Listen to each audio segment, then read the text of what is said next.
En la sesión anterior habíamos estado trabajando con la sufijación, ¿cierto? Estuvimos revisando en particular los casos de derivación eh, homogénea y heterogénea, ¿cierto? Que son siempre pertinentes para la sufijación, ya que en español solamente la sufijación, y veremos después también la circunfijación, son los que son capaces de cambiar la categoría gramatical de la palabra desde la que se está derivando. Y terminamos ese día viendo algunos casos justamente en que eso da algunos resultados curiosos, ¿no? Y que, porque no se aplica con tanta claridad, ¿no? Ustedes recordarán probablemente el caso de chispeza, ¿no? ¿Se acuerdan de esa palabra? ¿La usan todavía o ya está más como una cosa del recuerdo? ¿Qué me recuerda de qué se trata el caso de chispeza?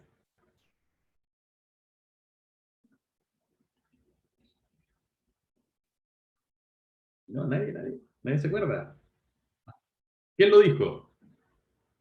El grande el Gary, sí, ¿cierto? Fue Gary Medel, ¿cierto? A ver si la tengo por aquí, creo que debería tenerla.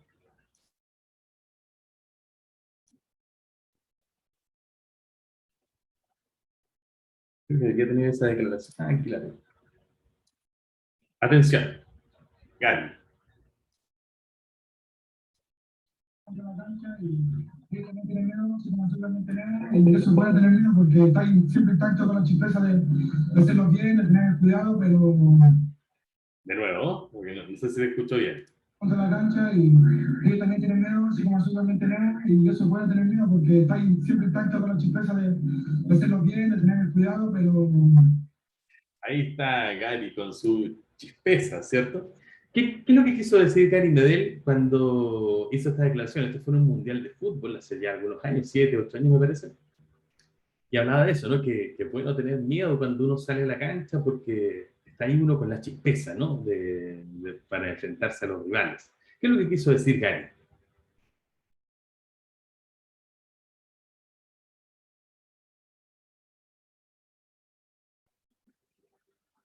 ¿Cómo interpretan ahí la palabra chispeza?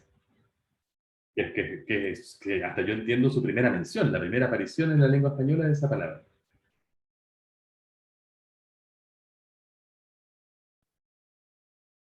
Magali nos dice que es la chispeza de hacerlo bien, claro, como el entusiasmo, las ganas, ¿cierto? La disposición, el estar ahí atento, ¿no? A todo lo que pueda pasar. Sí, estoy de acuerdo que esa es justamente es la idea. ¿Cómo se forma desde el punto de vista morfológico, ¿no? La palabra chispeza.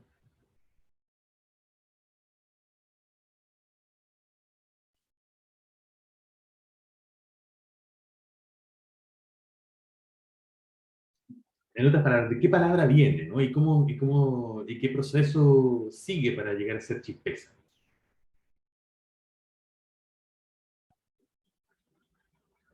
Claro, Elisa nos lo dice bien. Claro, chispeza viene de chispa, ¿cierto? Y por supuesto, podemos ver que aquí entonces lo que ocurrió es un proceso lexicogenésico que llamamos transformar chispeza a partir de chispa, derivación, ¿cierto? Y específicamente una derivación de qué tipo? De sufijación, excelente, ¿cierto? Y el sufijo en este caso sería esa.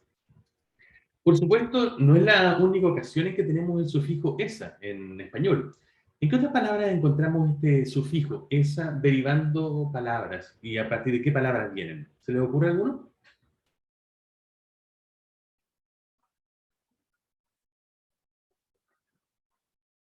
Delicadeza, muy bueno. Delicadeza, que viene de delicado,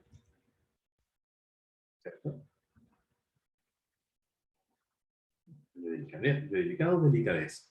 De triste, muy buena, tristeza. Uno más, de Juan Pablo nos lo dice, ¿no? De raro, rareza.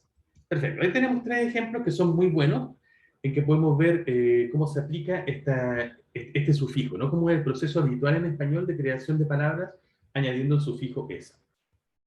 ¿Cómo describirían este proceso? ¿Qué es lo que pasa cuando uno usa el sufijo esa? Describámoslo en el mayor detalle posible. Tomando como ejemplo las palabras, estas tres palabras que hemos visto acá, estos tres procesos que hemos visto acá.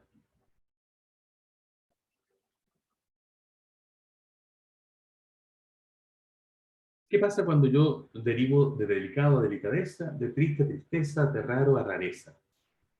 ¿Qué pasa, por ejemplo, con el significado de las palabras? ¿Se mantiene igual? ¿Cambia? ¿Cómo cambia?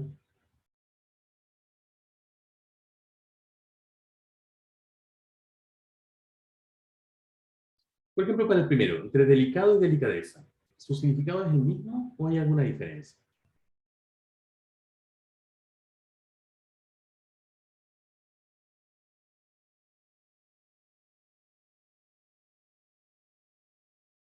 Lo veo un poco estático hoy, quizás de mi conexión. Así que usaré el viejo truco de los profesores y haré una selección al azar. A ver, ¿quién me salió? Olga, querida Olga, ¿cómo está? ¿Está por ahí? Encienda su Hola, micrófono. profesor. Qué rico escucharla, Olga. Tanto tiempo que no la veo. ¿Dónde están sus bufandas? Ay, sí, es que es muy temprano como para que me vea todavía.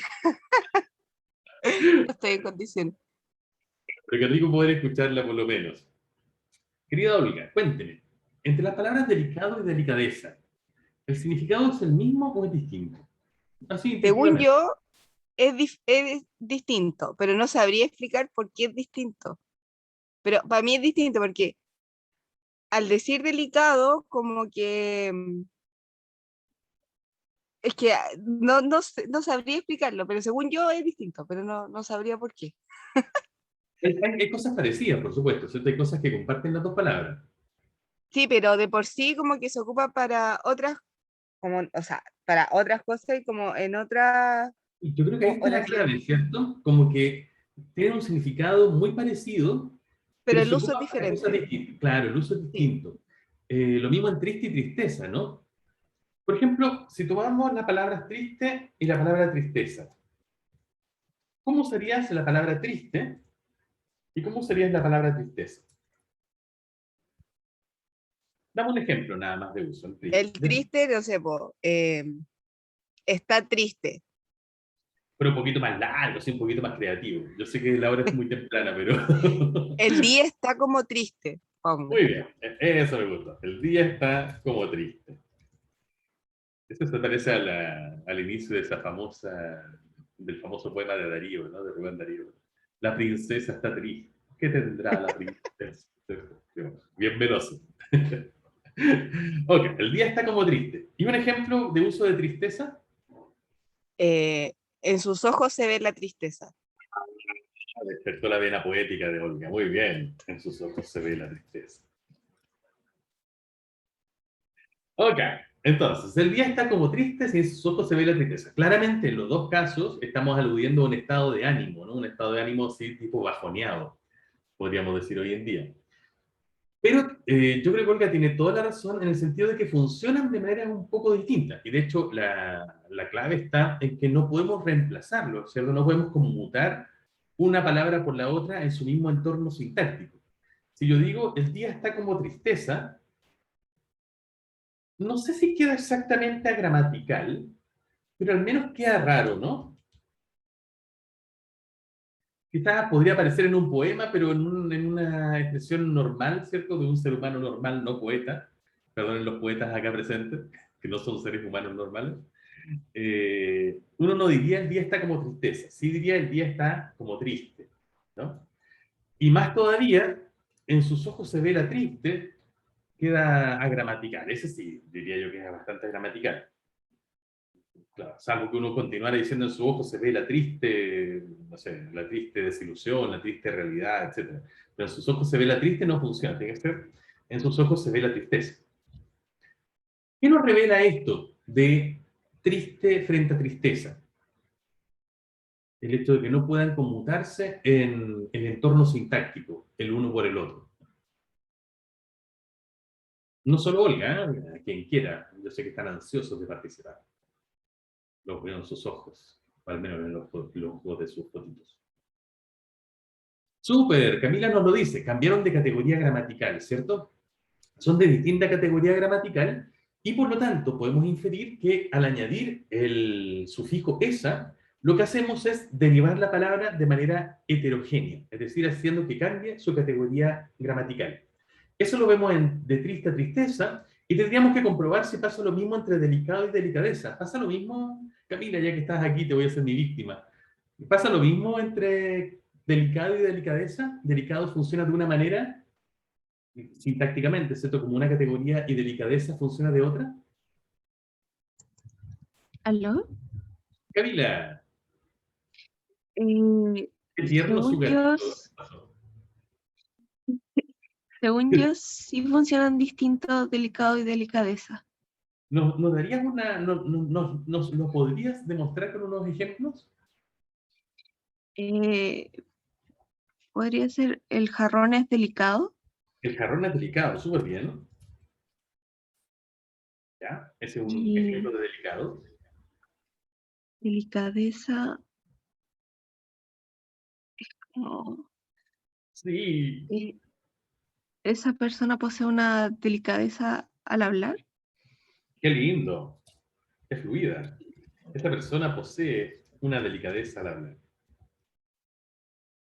¿Cierto? Y podemos hacer el mismo experimento que hicimos recién entre triste y tristeza y ver si podemos cambiarlos, ¿cierto? Conmutarlos en sus posiciones y decir algo así como el jarrón es delicadeza, que quizás no es imposible, ¿cierto? Pero de nuevo suena como a poético, ¿no?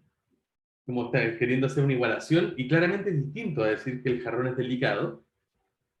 Y aquí claramente no, sí que lo podemos decir, esa persona posee un delicado al hablar, o una delicado, no, tendría que ser una delicada al hablar.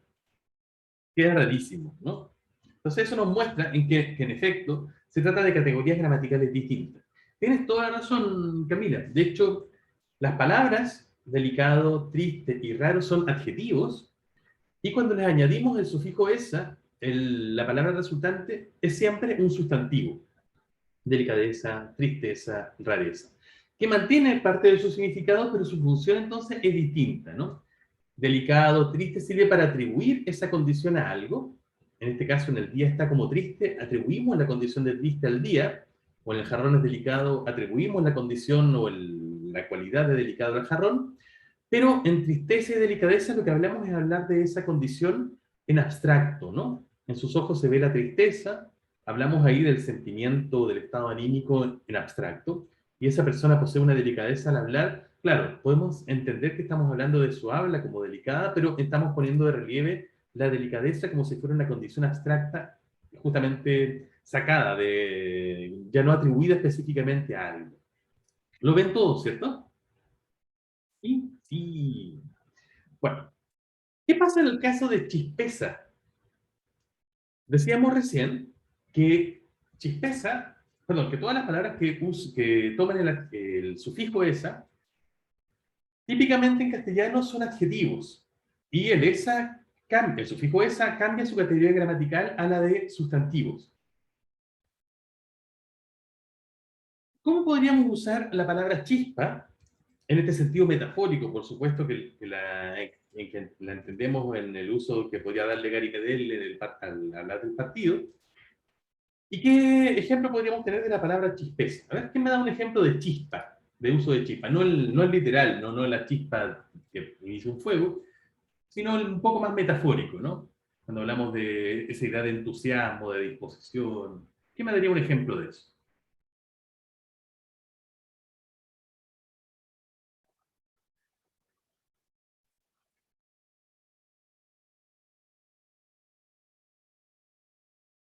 Parece que el feriado les quiso mal, chicos.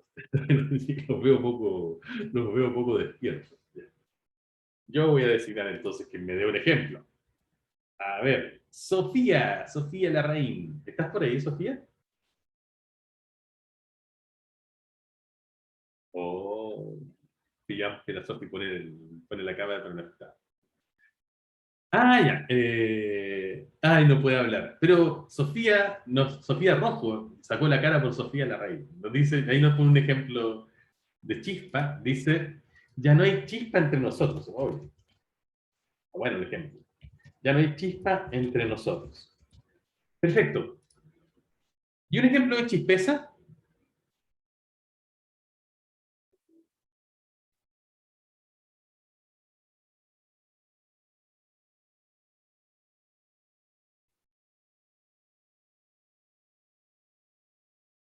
Sofi, cualquiera de las dos, que pueda escribirlo en el chat o decirlo. Un ejemplo de chispeza. ¿O no les suena simplemente?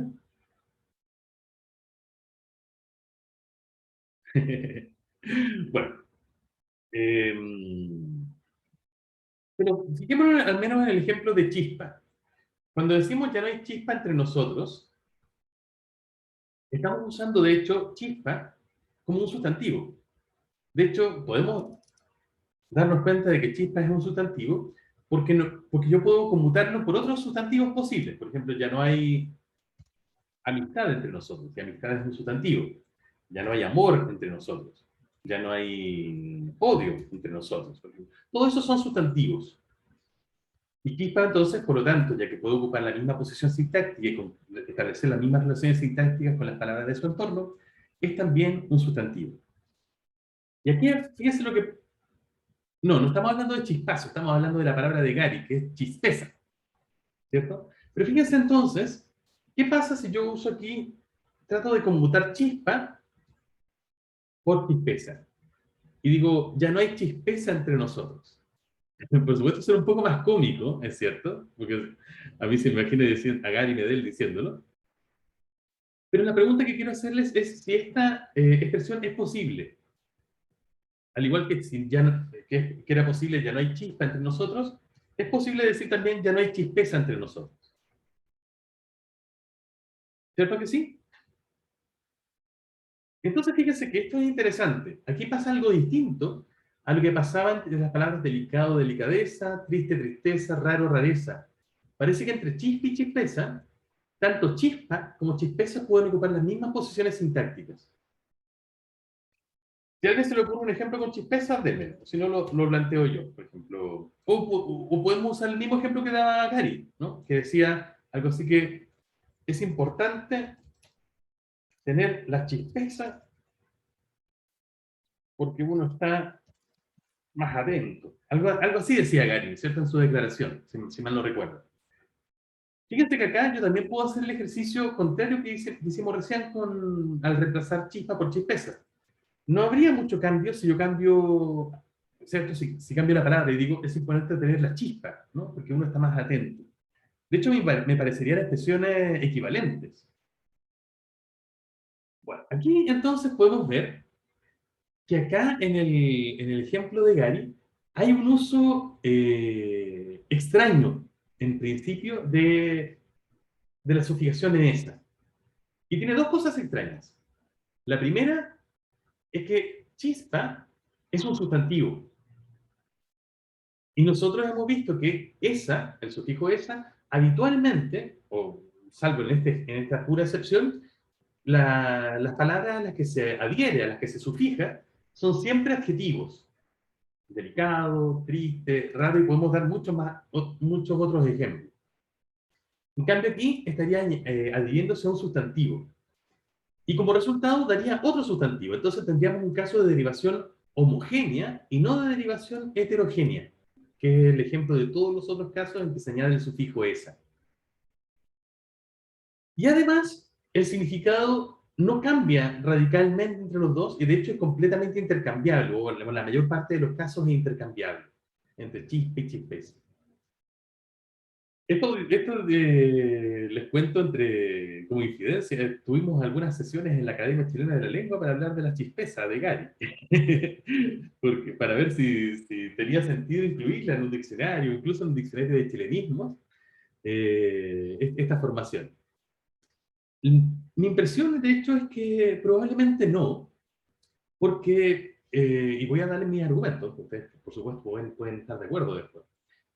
Porque creo que esta palabra está formada de manera extraña en el castellano. Y justamente a todos los hablantes se nos aparece esa extrañeza en realidad cuando la escuchamos. Y es por ese motivo que nos es casi imposible no usarla de manera cómica. Sí, yo no he visto hasta el momento ningún uso de chispeza, ya han pasado ya bastantes años, unos 6 o 7 años por lo menos. Yo no he visto ningún uso de la palabra chispeza que no tenga como ese alusión a Gary Medel, que no tenga la alusión justamente al origen. Es decir, no es una palabra que se haya, podemos decir, independizado de su creador o de su origen, sino que siempre se usa de una manera un poquito cómica, de una manera un poco divertida y siempre haciendo alusión a su mención original. Lo que no pasa, por supuesto, con todas las otras palabras a las que típicamente se añaden sufijos como esa o cualquier otro sufijo, ¿no? Que muy rápidamente se independizan y es muy probable que alguien use tristeza y que no haya usado nunca la palabra triste. Bueno, es un ejemplo, ¿no? Pero podría darse perfectamente, ¿no? Y yo creo que eso tiene que ver justamente por lo extraño, por lo espurio de su construcción original. Bueno, un ejemplo nada más que parecido a lo que teníamos en la discusión que tuvimos al final de clase pasada con Sion, ¿cierto? En que también veíamos que había un uso también que en algunos casos era raro, ¿no? Como en el siestación y cosas así, o la durmición, para usar justamente estos sufijos. Eso. Otra cosa interesante de los sufijos, o una categoría interesante, una subcategoría interesante en realidad, para decirlo de manera más precisa, son los sufijos apreciativos.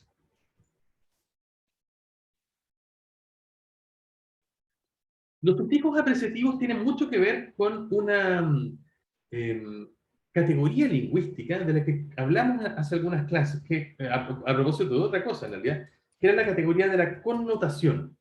¿Alguien me puede recordar qué fue lo que dijimos a propósito de la connotación? ¿O cómo se distingue el significado connotativo del significado denotativo?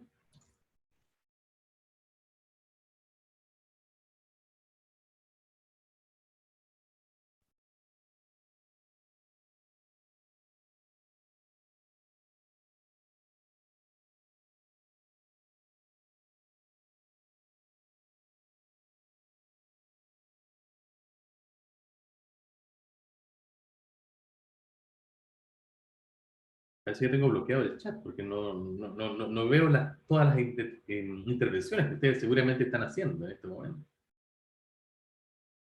Ah, no, parece que sí está. A ver. Alguien que me mande un mensaje de prueba. Constanza, mándame un mensaje de prueba solo para ver si está funcionando el chat. Yo creo que sí está funcionando, profe. Lo que pasa es que estamos todos medio mal. Mucho sueño, ya. Sí. Ay, qué fome. Bueno.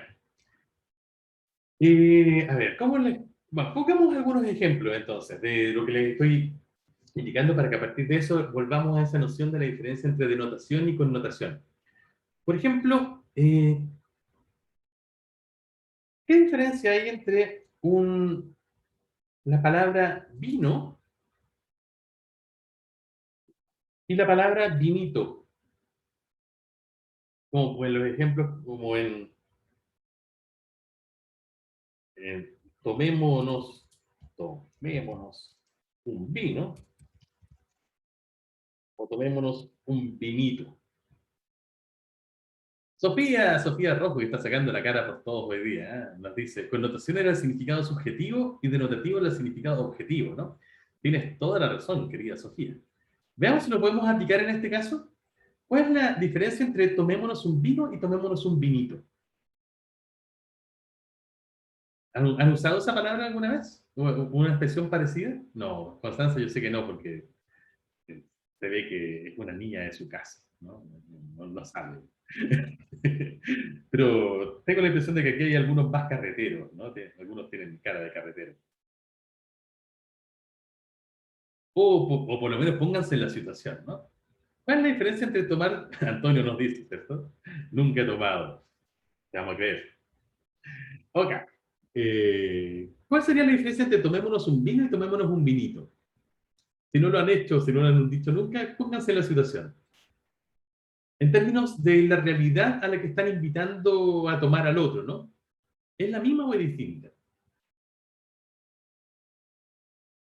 O en vez de la invitación, no sé si estamos describiendo una situación. Anoche nos tomamos un vino o un vinito con un amigo. Magali nos dice por el chat que siente que vino es más formal que vinito. Estoy muy de acuerdo, ¿cierto?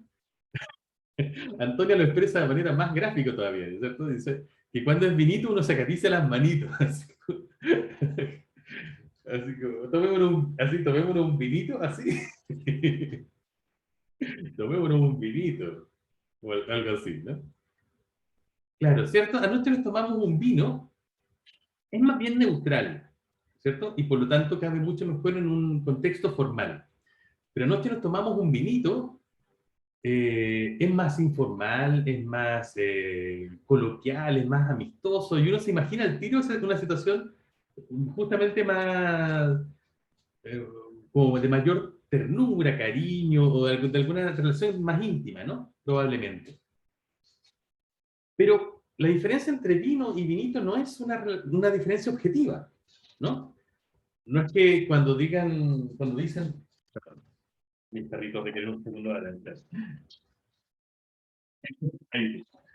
No es que cuando ustedes dicen, tomamos, ay, disculpen.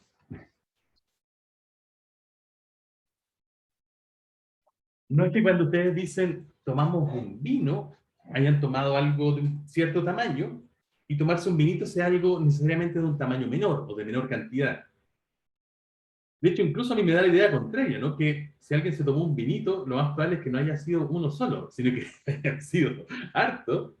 Mientras que si alguien dice, me tomé un vino, ya probablemente puede haber sido uno solo. Fíjense entonces aquí que la adición de este sufijo, uno de los que llamamos diminutivo y que de hecho es tan popular en nuestro dialecto, en el dialecto chileno, no necesariamente nos indica un cambio de tamaño con respecto a a la palabra de la cual viene, sino que muchas veces puede referirse a un cambio no denotativo, sino un cambio connotativo, ¿no? Es decir, no un cambio en la realidad objetiva de que estoy describiendo, sino un cambio más bien en la forma en que yo evalúo, aprecio esa realidad que estoy describiendo. Por supuesto, tenemos casos en los que el diminutivo nos muestra un cambio en la realidad objetiva. Por ejemplo, podría ser que si yo hablo de una casita, frente a una casa, yo esté usándolo para describir una diferencia de tamaño, ¿cierto? Podemos hablar de la casa de alguien y la casa de una persona, si tiene, no sé, 4 o 5 habitaciones, y bueno, yo vivo más bien en una casita, ¿no? Que tiene una sola habitación, por ejemplo. O hablar de la casita del perro, ¿no? Que es más pequeña. Porque uno puede usarla para hablar de diferencias de tamaño, pero también, y eso sí sería una diferencia denotativa, ¿no? Una diferencia en la realidad objetiva. Pero también hay usos, como por ejemplo en algo muy popular, ¿no? Vámonos a la casita, o ya estoy en mi casita, que no necesariamente hacen alusión a una diferencia de tamaño, ¿no? Una persona perfectamente puede vivir en una casa espaciosa, ¿no? 10 habitaciones, ascensor, eh, eh, home theater y todas esas cosas de la modernidad.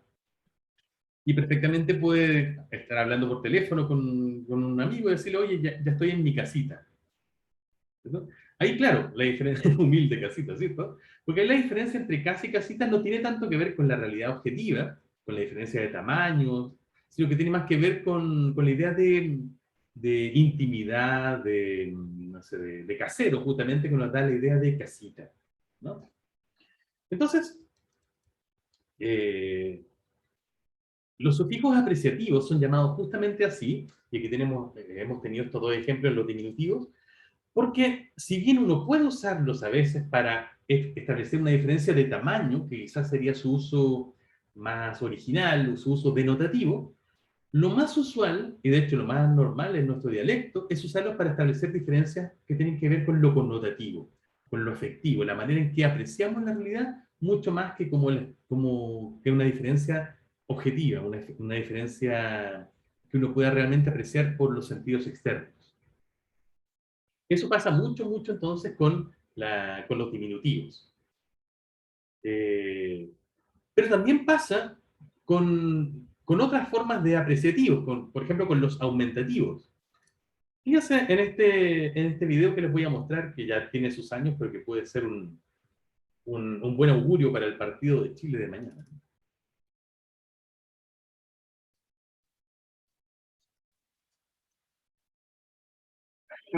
El primero fue en Pamplona con Xavi y el segundo con Iniesta, el mejor junto a Neymar en este partido. ¡Ojo Neymar, Neymar con Alexis! ¡Es rápido, Iván Chileno! ¡Intenta que romperá! ¡A Pepe! ¡Entra al área! ¡Se tira más!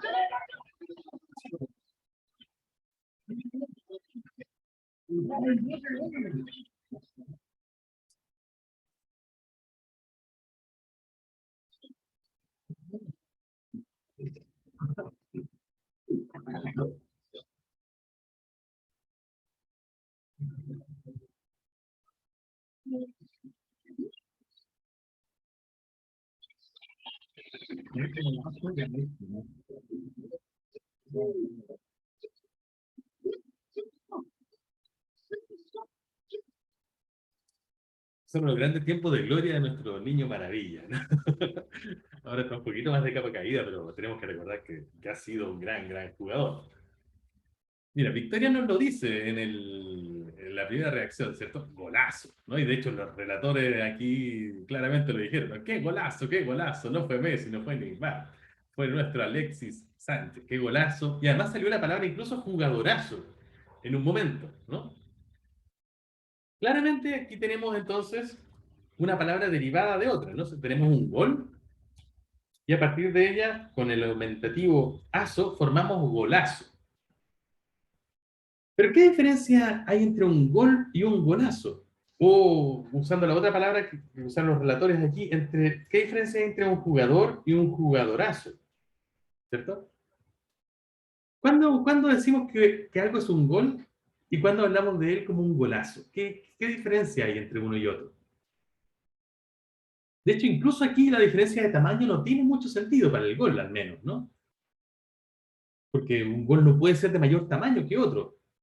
Como si al menos una casa sí puede ser de mayor o menor tamaño, o un vino, ¿no? O alguno de los ejemplos que dábamos recién. Aquí incluso la diferencia física no tiene mucho sentido. Bueno, de hecho, incluso podemos tener también de gol un golcito, perdón, ¿cierto? Magdalena nos lo dice en el chat, ¿no? Uno es más memorable que el otro. ¿Cuál es más memorable, Magdalena?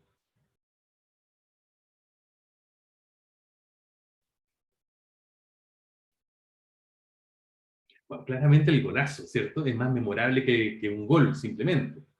Valentina nos dice que el golazo se usa como cuando se hizo de mayor distancia y directo. Ese es el caso de este, ¿no? Pero yo puedo pensar en otros golazos. Por ejemplo, el otro día, claro, Magali nos dice que es más bien la calidad. Un golazo es mejor que un gol. Por ejemplo, el otro día en el partido de Chile frente a Paraguay, ¿cierto? El gol que hizo Ben Brereton, o como le quieren llamar, al Big Ben, ¿cierto? Mucha gente lo catalogó de un golazo, ¿cierto? Y de hecho creo que así también salió en el relato, pero fue muy distinto a este de Alexis que acabamos de ver. Fue más bien cerca, fue mucho más fuerte, probablemente acá fue más bien delicado. Eh, ¿Fue un golazo o fue un gol nomás? ¿O fue un golcito? ¿Qué opinan de ustedes? Es que no lo tengo, se me olvidó traerlo. Podríamos buscarlo. Pero fue distinto, ¿no? Y de hecho yo también puedo pensar en un golazo simplemente, otro, por ejemplo, que alguien podría catalogar de golazo, no la acción individual de una persona, sino que, de hecho lo he visto así, cuando se dan muchos pases entre el equipo, bueno, 6, 7 pases, y finalmente se desemboca en una anotación, en un gol. Y mucha gente dice, ah, también un golazo, pero ahí también probablemente el toque final no fue el más importante, sino la jugada previa. ¿Qué hace que un gol sea un golazo? Bueno, probablemente estaríamos de acuerdo en lo que dice Magali, ¿cierto? Es la calidad, es lo memorable, hay algo que lo hace distintivo, ¿no? Pero eso, como dicen los hablantes del inglés, está mucho más en el ojo de quien lo ve que en el hecho mismo, ¿no? Y de hecho, creo que en algún momento lo dijimos, ¿no? Para una persona, especialmente si el gol lo hizo alguien de mi equipo, yo puedo catalogarlo de golazo, mientras que el otro dirá, no, eso fue un golcito nomás. Si probablemente lo quiere minimizar, ¿cierto? Y fíjense que en la otra palabra es más clara todavía, ¿no? Porque jugador, ya que alude a una persona, sí podría hacer alusión, si lo derivamos como jugadorazo, a una diferencia de tamaño, ¿no? De hecho, podríamos decir que, no sé si ustedes se acuerdan que en Brasil, en la selección brasileña hace algunos años, había un defensa que se llamaba Hulk. Este era su apodo. Y ustedes saben que los brasileños incluso ponen los apodos en las camisetas, entonces salía así Hulk, y era un gallo así, grandote. Valentina, ¿quién me acaba de poner en como enlace en el chat? ¿El golazo cuál? ¿El de Ben? Ya, vamos a ver, ¿no? Solo por ser usted. Oye, pero está todo el partido. Ah, ya, minuto 4.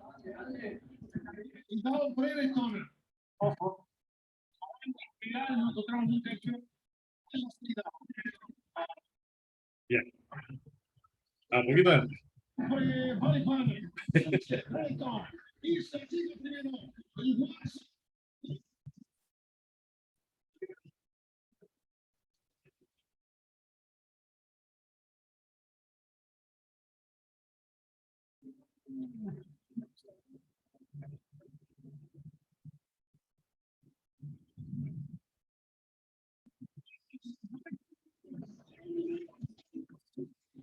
Ok, ahí podemos recordar un momento agradable, un momento bonito. Y perfectamente lo podemos catalogar de golazo, ¿cierto? Sin ningún problema, y de hecho mucha gente lo hizo, pero claramente era de una calidad muy distinta, ¿no?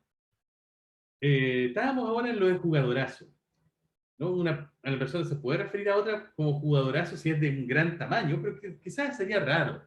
De hecho, un jugadorazo, y ese fue en el relato, ¿cierto? Como se hablaba de Alexis, tenía que ver más bien con la calidad, ¿no? Con la calidad técnica de esa persona y lo importante que fue ese gol en ese momento. De hecho, físicamente Alexis es más bien bajo, ¿no? No es un jugador alto de estatura, tampoco es muy corpulento. Entonces sería raro hablar de ahí una diferencia de tamaño con este aso, sino que claramente aquí es una diferencia también connotativa mucho más que denotativa. Bueno, esto pasa entonces con los sufijos apreciativos, diminutivos como hito, en vinito, casita o en bolsito, o aumentativos como en aso, por ejemplo, golazo, jugadorazo, o por supuesto muchos otros ejemplos en los que podemos pensar, como amigazo, ¿cierto? O incluso, ¿cierto? Cuando decimos, oye, me fue malazo en mi trámite o en la tarea que quería, o en la prueba. No es muy distinto incluso decir me fue malazo a me fue malito, de hecho, en algunos casos.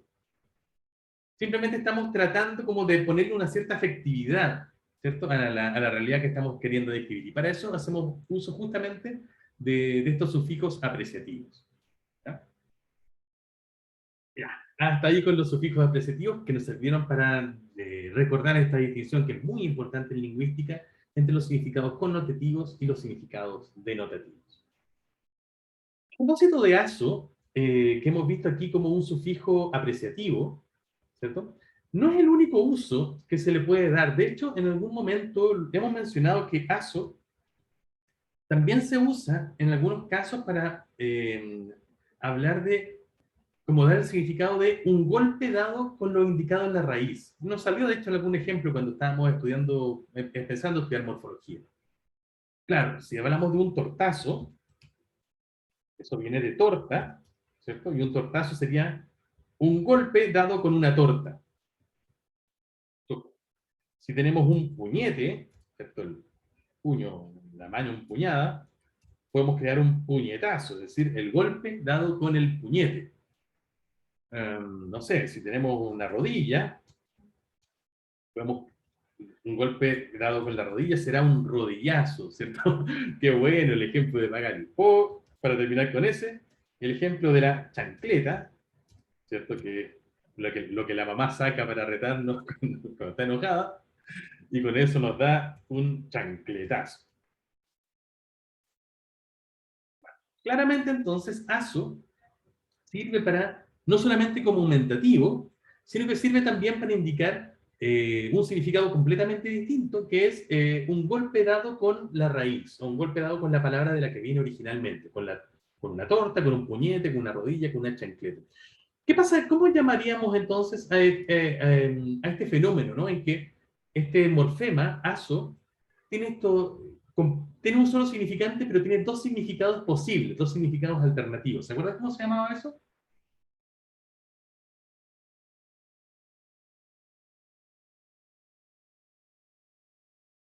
Acuérdense de Milhouse, cuando hacía así con las cejas.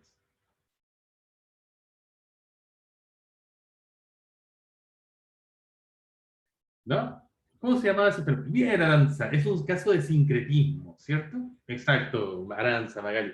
Es un sincretismo, ¿no? Un solo significante, que en este caso corresponde al morfema sufijo, aso, que puede aportar dos significados. Uno, un apreciativo, como en jugo de abrazo o en golazo, y otro que es muy distinto, que es un golpe dado con la raíz o con la palabra de la cual se deriva. Pero este aso incluso ha tenido un tercer significado y que tiene mucho uso en el español actual. Es el que tenemos, por ejemplo, en palabras como portonazo. ¿Cómo se forma la palabra portonazo? ¿O qué significa? ¿Cómo se relaciona? ¿De dónde viene? La han escuchado hablar, decir, por supuesto, no es algo muy comentado en las noticias durante muchos años. ¿Qué es un portonazo?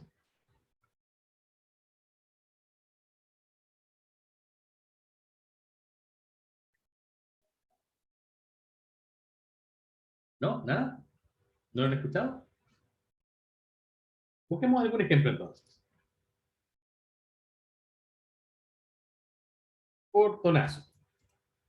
Y busquémoslo en las noticias, a ver, típicamente, ¿qué aparece? Carabinero de civil frustró a balazos un portonazo. Oye, qué divertido, que además hay dos asos. Carabinero de civil frustró a balazos un portonazo a vecina en Maipú. Violento portonazo. Las víctimas eran madre e hija que estaban llegando en su auto a visitar a un familiar, bla, bla, bla. Cuando llegaron hasta el portón del domicilio, un furgón se les acercó. Tres desconocidos bajaron rápidamente e intimidaron a las víctimas con la intención con C debería ser, ¿cierto?, de robarse el vehículo. Eso es como lo típico de un portonazo, ¿cierto? Como lo dice Sofía en el chat, es el robo de un auto a la entrada de la casa. Entonces, como en el portón, ¿no? Entonces, claramente viene de portón, que es otra forma de referirse a la entrada de autos de algunas casas. Entonces, sería un portonazo. Pero fíjense que acá, ¿cierto? No, este uso del aso, del sufijo aso, no corresponde también a ninguno de los dos significados que le hemos venido dando hasta el momento, ¿no? No es un aumentativo, ya que un portonazo no es un portón más grande. De hecho, yo podría usarlo así. Yo podría decir mi casa, mi mansión, por supuesto, tiene un portonazo en la entrada. Y se podría usar, de hecho, con ese significado. Pero no es el que se usa acá, claramente. Ni tampoco tan exactamente es un golpe dado con un portón. De hecho, se podría usar también de esa manera. Por ejemplo, si yo estoy abriendo el portón de mi casa para que, no sé, mi papá entre el auto y me pego sin darme cuenta en la cara, yo podría decir, oye, me pegué un portonazo, ¿no? Me di un portonazo en la cara. No sería tan raro. Pero claramente no se refiere a lo mismo que acá, ¿cierto? Magali nos da otro ejemplo, el ejemplo de lanzazo. ¿A qué te refieres con eso, Magali? Que eso, por ejemplo, es como lo que pasa, lo que se da más como en micro y metro, cuando roban el Ajá. celular, o como los carterazos, Tienes que también se razón, usa con eso. claro. Y lanzazo viene de lanza, ¿no? Que es otra forma de referirse al ladrón ese que hurta algo y sale corriendo, ¿cierto? Ese es un uso bien, bien chileno. Y tendríamos ahí un lanzazo, es decir, eh, algo relacionado con ese lanza, con ese ladrón. Y parecido a cartera, que es lo que te roban, ¿cierto? Está el carterazo.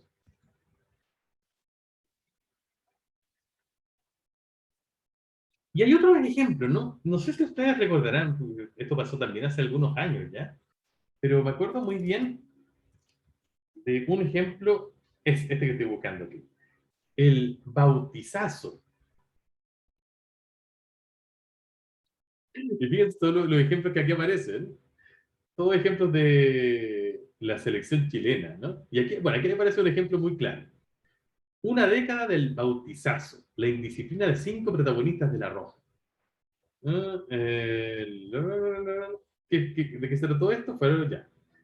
Fueron 5 seleccionados chilenos que también en una clasificatoria se fueron de fiesta, ¿no? A un bautizo justo antes de un partido. Y eso se le denominó en esa época el bautizazo.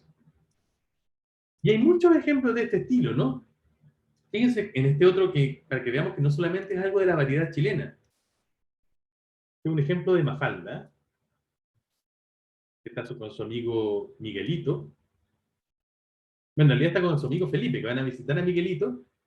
Se preguntan, oye, ¿estará Miguelito? Vive en el segundo piso, ¿no? ¿Sí? Van subiendo y mientras van subiendo escuchan de arriba: y un día de esto no me limpio los pies antes de entrar, ni guardo mis juguetes, ni tengo cuidado con la alfombra, ni con las cortinas, ni me lavo las manos, ni las orejas, ni nada. Está claramente hablando de los papás. Y dice, un día de estos doy el Miguelazo.